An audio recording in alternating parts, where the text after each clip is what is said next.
मुझे दया आती है उन बच्चों पर जिनमें मेरा बच्चा भी शामिल है। मैं भी उसी समाज की पैदाइश हूँ, उसी समाज के दबाव मुझ पर भी काम करते हैं। और ये रिसर्च मैंने संयोग से अपने बच्चे के प्राथमिक शिक्षा के बाद पढ़ी, पहले पढ़ी होती तब भी मैं क्या करता, दिल्ली में आपको एक भी अच्छा स्कूल मिलेगा ही नहीं जो मातृभाषा में पढ़ाता हो। एक ऐसा माहौल है, मुझे दया आती है उन बच्चों पर। वो घर में जब 9-10 महीने के होते हैं या 3 साल के जब होते हैं तब वो स्कूल जाना शुरू करते हैं। 2.5 साल का बच्चा अपनी भाषा में कॉम्प्लेक्स सेंटेंसेस बनाना सीख जाता है अपने आप, बिना एक शब्द भी पढ़े लिखे। आप घरों में देखिए छोटे बच्चों को, अच्छे से वाक्य बोलेंगे। और 2.5 साल का बच्चा तो नए वाक्य बनाने लगता है, वो भी जटिल वाक्य, सरल वाक्य नहीं। उस बच्चे की इतनी गहरी पकड़ एक भाषा में हो चुकी है, एक भी दिन स्कूल नहीं गया है। और इसलिए मातृभाषा का अध्यापन जब स्कूल में होता है, टीचर को पता होता है कि बच्चे को भाषा पहले से आती है, इसे दुरुस्त करना है, सिखाना नहीं है जीरो से। और वो बच्चा बड़े अच्छे मूड से स्कूल गया, उसे मम्मी को टाटा किया, स्कूल जाके पता लगा टाटा नहीं बोलना, बाय बोलना है। उसकी दुनिया खिसक जाती है उसके पैर के नीचे से। वहां उसे पता लगता है कि भिंडी नहीं है, ये लेडी फिंगर है। तुम जो लाए हो वो आलू नहीं है, पोटैटो है। रोटी नहीं है, ब्रेड है। ठीक है ना, ब्रेड तो वो होती है नहीं, वो सब ब्रेड्स होती हैं। समोसा है ही नहीं इंग्लिश में, उसको पता लगा कि होता ही नहीं है तो। और वो बेचारा एक अजीब सी कश्मकश में है। उसे अपनी भाषा में सीखना था कि जीरो क्या होता है, संख्या क्या होती है, एक क्या होता है। उसे अपनी भाषा में सीखना था कि सरकार क्या होती है, दुनिया क्या होती है, चलती कैसे है। उसे सीखना पड़ रहा है कि पहले ये समझो कि दुनिया नहीं वर्ल्ड होता है। अब उसकी आधी से ज्यादा ऊर्जा वर्ल्ड पे अटकी हुई है, और बाकी बची खुची ऊर्जा से वो समझ रहा है कि वर्ल्ड होता क्या है। उसकी आधी ऊर्जा लगी नंबर, शब्द याद करने में, न कि ये समझने में कि संख्या क्या होती है, नंबर क्या होता है। एक अजीब सी साजिश दुनिया भर में चल रही है कि दुनिया के हर बच्चे को उसकी मातृभाषा से बचपन में ही वंचित कर दो। उसे एक ऐसी भाषा में सिखाओ जहां उसके लिए वो भाषा सीखना अपने आप में चैलेंज हो। और इसलिए आप देखेंगे कि अगर ज्ञान की दुनिया में दुनिया भर की भाषाओं के आम आदमी शिरकत नहीं कर पा रहे हैं, गलती से भी ये मत सोचिएगा कि दिमाग वाले लोग बहुत कम होते हैं और वही आगे बढ़ते हैं। दिमाग वाले अधिकांश लोगों को बचपन में ही खत्म कर देने की साजिश दुनिया भर में चल रही है। और जो अपनी भाषा में पढ़ ही नहीं पाएगा, वो कैसे आगे बढ़ेगा, कैसे सीखेगा। मैंने 10वीं क्लास तक हिंदी माध्यम से पढ़ाई की है, उसके बाद अंग्रेजी सीखी है, ठीक से सीखी है। अंग्रेजी मुझे कहीं कोई समस्या नहीं आती है, इसमें क्या कोई परेशानी है। मैं आज भी अपनी भाषा में गीत सुनने में ज़्यादा खुश होता हूँ। मुझे फिल्म देखनी मैं हिंदी में पसंद करता हूँ, नाटक देखना हो हिंदी पसंद करता हूँ, मजाक करना हो हिंदी में पसंद करता हूँ। पढ़ना हो कोई ऐसा विषय जो हिंदी में नहीं है तो इंग्लिश में पढ़ता हूँ, इसमें क्या परेशानी है। लेकिन मुझे कोई बचपन से ही मजबूर करे कि मुझे दूसरी भाषा में, संयोग से अंग्रेजी है, फ्रेंच भी हो सकती थी, पुर्तगाली भी हो सकती थी, जो जीत जाता उसकी भाषा ढो रहे होते। ज्ञान विज्ञान की दुनिया में मेरा निजी विश्वास है इस वर्चस्व को तोड़ना बहुत जरूरी है। हम हिंदी में हजारों शब्द क्रिएट नहीं कर पाएंगे 2 दिन में, सही बात है, मुश्किल है। और हमें इतना शुद्धतावादी या प्यूरिटन होने की जरूरत नहीं है कि हम सारे शब्द अपने ही गढ़ेंगे। हम तो इंटरनेट को अंतर्जाल ही बोलेंगे, हम कंप्यूटर को संगणक ही बोलेंगे, तो आप अकेले ही बोलते रहेंगे, कोई पूछेगा नहीं आपको। जो शब्द अंग्रेजी के प्रसिद्ध हो गए उनको मान लीजिए। जापानी भाषा का शब्द है रिक्शा, आप रोज रिक्शा में घूमते हैं, कभी आपने कहा कि रिक्शा को मैं नरयान बोलूंगा? कई लोग बोलते हैं नरयान, कि मनुष्य द्वारा चलने वाला एक विमान या वाहन। क्या बकवास है। अरे जो शब्द जिस भाषा से आया, प्रसिद्ध हो गया, अपना लीजिए उस शब्द को। और उसके बाद भाषा में असली समस्या शब्द नहीं होती है। भाषा विज्ञान में एक होता है जिसको मॉर्फोलॉजी कहते हैं, एक सिमेंटोलॉजी होता है, लेकिन जो सबसे महत्वपूर्ण स्ट्रक्चर है सिंटेक्स है। सिंटेक्स का मतलब है वाक्य का निर्माण कैसे होता है, शब्दों का क्रम कैसे तय होता है। किसी नई भाषा को सीखने में सबसे बड़ी मुश्किल आती है सिंटेक्स सीखने में।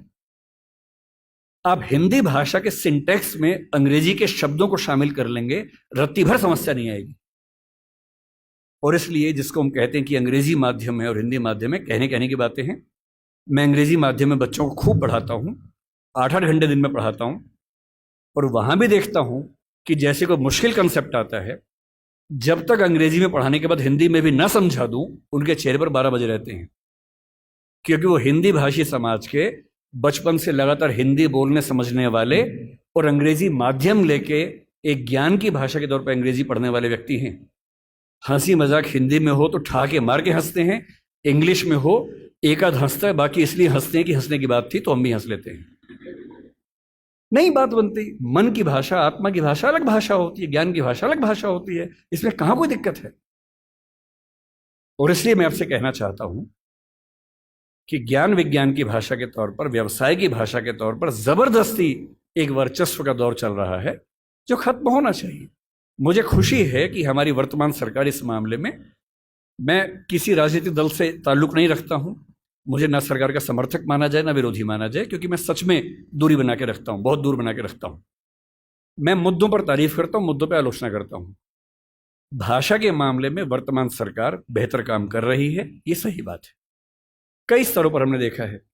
मेडिकल साइंस मध्य प्रदेश से शुरू हुआ, एक ही साल में एमपी में, यूपी में, उत्तराखंड में शुरू भी हो गया। और मैं कई साल से सोचता था कि मेडिकल साइंस में ऐसा क्या है जो हिंदी में नहीं पढ़ सकते। और सोचिए, डॉक्टर बनने के बाद करना क्या आपको डॉक्टर बन के आम आदमी का इलाज करना है।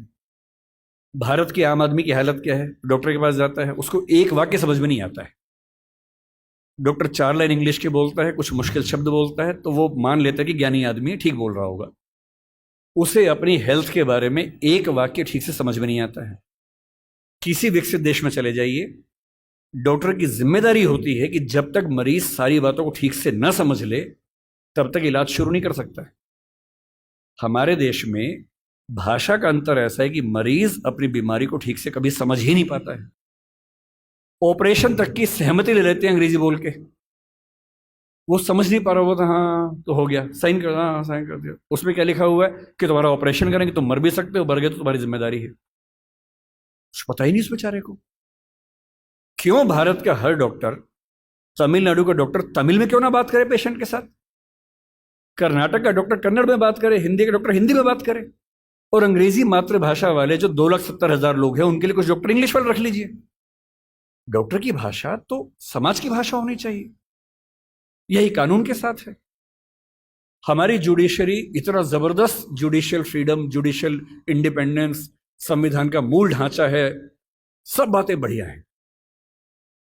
पर जिस देश की आबादी में 2,70,000 लोग अंग्रेजी मातृभाषा वाले हों, उस देश का सुप्रीम कोर्ट सारे निर्णय अंग्रेजी में ही देगा, ये कहाँ का लोकतंत्र है? यहाँ आपका जो जुडिशियल इंडिपेंडेंस है या जुडिशियल रिस्पॉन्सिबिलिटी है, वो कहाँ चली जाती है उस समय?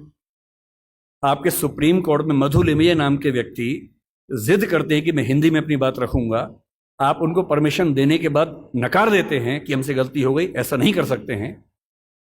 मेरे देश में, मेरे सुप्रीम कोर्ट में अपनी भाषा में आप बोल भी नहीं सकते। आप 28 राज्यों में से केवल 4 राज्यों में हिंदी में हाई कोर्ट में बात करने की परमिशन देते हैं। पर लोकतंत्र का मतलब क्या होता है? कुछ गिने चुने एलिट्स के हिसाब से जनता अपनी भाषा बदलेगी, या जनता की भाषा से प्रशासक भाषा बदलेंगे अपनी? अगर लोकतंत्र है तो लोकतंत्र में जनता की भाषा ही केंद्र में होनी चाहिए, कोई और भाषा केंद्र में कैसे हो सकती है? पर हम लोग इतने आदी हो चुके हैं, हम स्लेव मेंटेलिटी के इतने अभ्यस्त हो चुके हैं कि हम ये प्रश्न कभी नहीं करते। हमारे सुप्रीम कोर्ट के चीफ जस्टिस या कोई जज हिंदी में क्यों नहीं बात कर पाते? और नहीं कर पाते, मैं फिर बार बार कह रहा हूँ, मामला सिर्फ हिंदी का नहीं। मेरी इच्छा है कि सुप्रीम कोर्ट के बहुत सारे जजेस में कुछ को तमिल ठीक से आती हो, कुछ को तेलुगु अच्छे से आती हो, कुछ को मराठी आती हो, कईयों को हिंदी आती हो।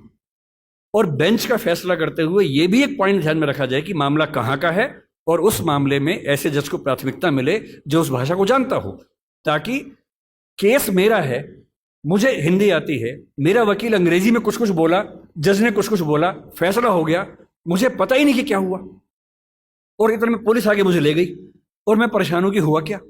मेरे मामले के किसी प्रसंग में मेरी भूमिका ही नहीं है, क्योंकि सारी प्रक्रिया 2 ऐसे व्यक्तियों के बीच में चल रही है जिनके पास एक भाषा है जो मेरी भाषा नहीं है, जबकि मामला मेरा है।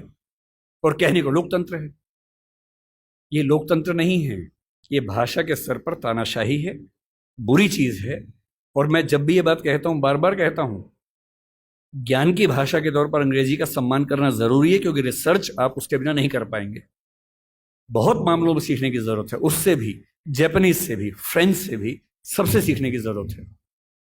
लेकिन आपके देश के सुप्रीम कोर्ट में, हाई कोर्ट में आपकी भाषा में बात ना होती हो, ये बुरी बात नहीं है, शर्मिंदगी की बात है। हमें एक समाज के तौर पर शर्म आनी चाहिए, ये उससे कम बात नहीं है।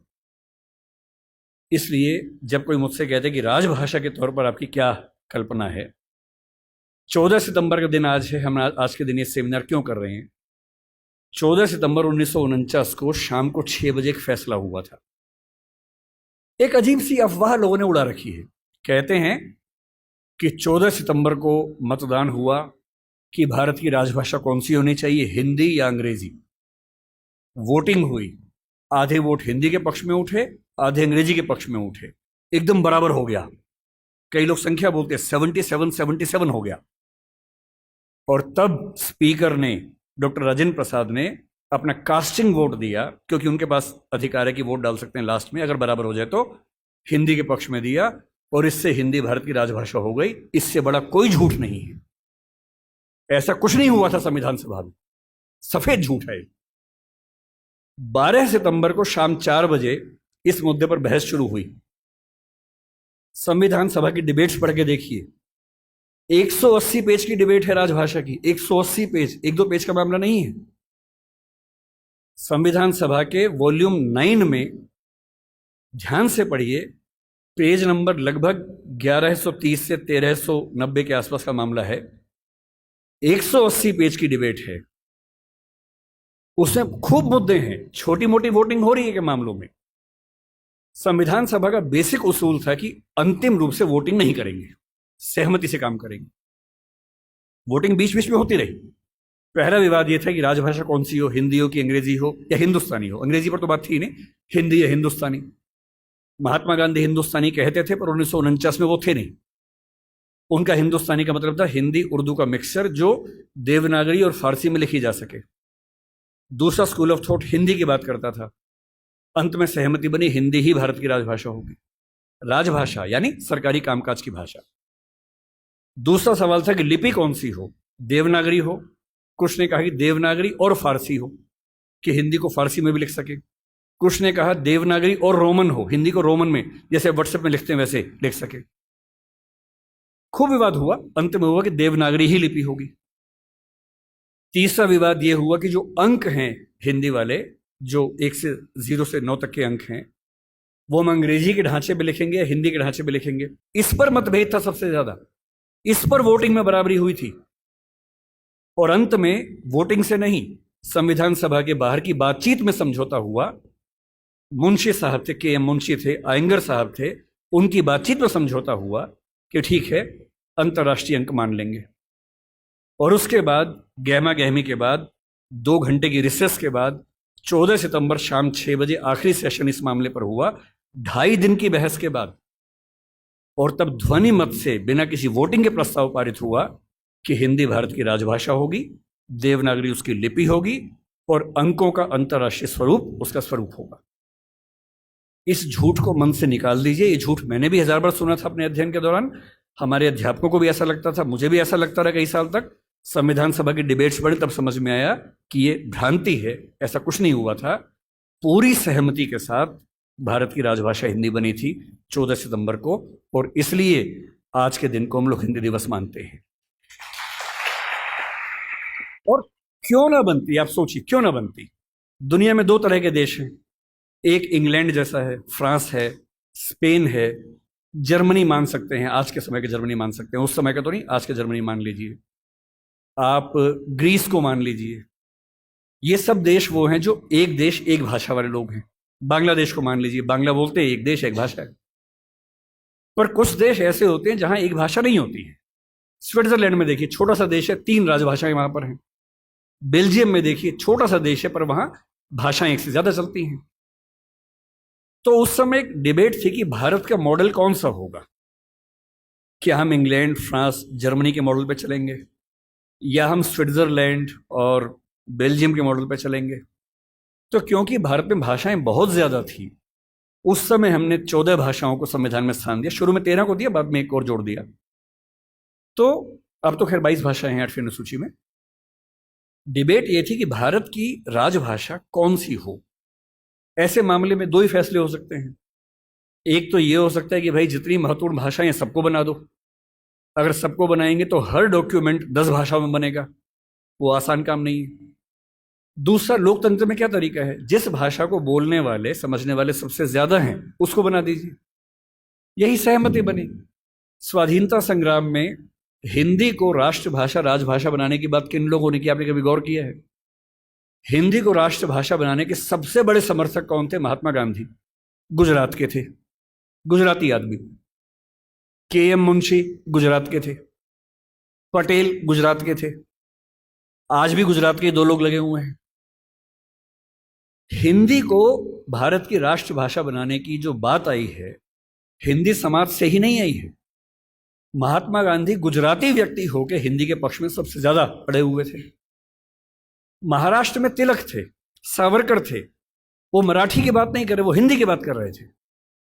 पंजाब में लाला लाजपत राय थे। आप बंगाल में जाएंगे, केशव चंद्र सेन से परंपरा शुरू होती है, सुभाष चंद्र बोस तक परंपरा जारी है, वो सब हिंदी की बात कर रहे हैं। पूरे भारत में, दक्षिण भारत तक में ये सहमति बन गई थी। महात्मा गांधी ने पूरी एक संस्था खड़ी की, दक्षिण भारत हिंदी प्रचार सभा। कितने साल तक काम करते रहे वहां पर। एक सहमति बनाई पूरे देश में, क्योंकि इतना बड़ा स्वाधीनता आंदोलन बिना एक भाषा के नहीं चल सकता। बेबीलोन की कथा बन जाती, बाबेल जैसी, कि सब लोग अलग भाषाएं बोलते हैं, लड़े कैसे अंग्रेजों से। इसलिए कांग्रेस ने 1915 के आसपास से ही भाषा पे काम करना शुरू किया और ये मान लिया कि जब तक अंग्रेजी में काम करेंगे वकीलों का आंदोलन रहेगा, जनता का नहीं बनेगा। वो वकीलों का आंदोलन जनता का आंदोलन तब बना जब लोक भाषाओं में लड़ा गया, और लोक भाषाओं में सबसे बड़ी भूमिका हिंदी की रही। आज अगर कोई मुझसे पूछे कि भारत में कौन सी राजभाषा या संपर्क भाषा बन सकती है, आप डेटा देखिए, सेंसस को देखिए। हिंदी बोलने वालों की कुल संख्या पहली, दूसरी, तीसरी भाषा के तौर पर भारत में कितनी है इस समय? 69 करोड़ है 2011 के सेंसस में। 57% ऑफ पॉपुलेशन भारत की, first, second, third. First language में 43.6% है, तीनों मिला ले 57%, 69 करोड़ संख्या है। क्यों है? 10 राज्य हिंदी भाषा वाले हैं। फिर वो सारे राज्य जो संस्कृत से ही बने हैं, वो हमारे ननिहाल के हैं।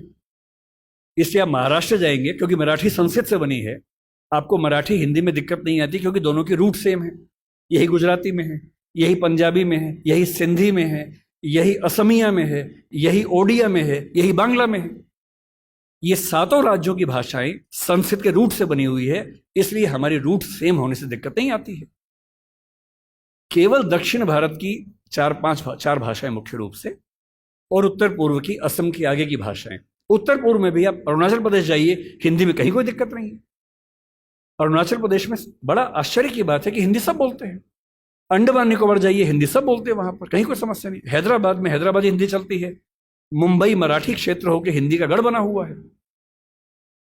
और जो दक्षिण के 4 राज्य हैं उनमें भी, क्योंकि 10वीं क्लास तक हिंदी आमतौर पर स्कूल में पढ़ाई जाती है, तमिलनाडु में कुछ गांवों को छोड़ देंगे, मैं पूरा भारत ठीक से घुमा हुआ है, और मुझे आज तक हिंदी से काम चलाने में दिक्कत नहीं आई। 69 करोड़ की आबादी 121 करोड़ में से आज 145 करोड़ हैं। ये संख्या मिनिमम आप मान के चलिए कि 75 करोड़ के आसपास होने वाली, 80 करोड़ होने वाली है। इस 69 करोड़ अगर मैं 2011 की बात मान लूं, तो तुलना में कौन है? नंबर 2 पर कौन आता है? बांग्ला। हिंदी में कितना है? 57% है। बांग्ला में कितना है? 9% है। आप किसे बनाएंगे राजभाषा भारत की? संपर्क भाषा किसे बनाएंगे? 57% के बाद सीधा 9% है।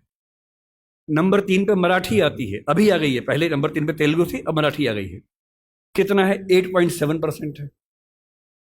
नंबर 4 पर तेलुगु है, 8% के आसपास है। यानी एक भाषा बोलने वाले 57% हैं। नंबर 2 वाले 9, 8.7, 8, 6, 4, 3। क्या लोकतांत्रिक तरीके से कोई कंपटीशन बनता है किसी तरह का? और संपर्क भाषा संविधान लिखे या ना लिखे, संविधान में लिखा भी नहीं है। संविधान में कहीं नहीं लिखा कि भारत की संपर्क भाषा कौन सी है, ना लिखा है भारत की राष्ट्रभाषा कौन सी है, केवल लिखा है भारत की राजभाषा कौन सी है। 14 सितंबर को हुआ था, उस समय आर्टिकल 301 था, लेकिन जब संविधान फाइनल हुआ तो आर्टिकल 343 से 351 तक का हिस्सा जो अंतिम प्रारूप संविधान का बना उसमें राजभाषा का है। भाग 17 है, जो प्रारूप में भाग 14 था। इसलिए हमें डरने की जरूरत नहीं है। हम स्वाभाविक तौर पर भारत के भाषा के डेमोग्राफी के नक्शे में सबसे बुलंद आवाज हैं, तो हमारी आवाज की पहचान होनी चाहिए। हमें खौफ किस बात का होना चाहिए? क्यों मिरांडा बनने की जरूरत है भाई? अपने धौस में रहिए, आत्मविश्वास से भर के रहिए।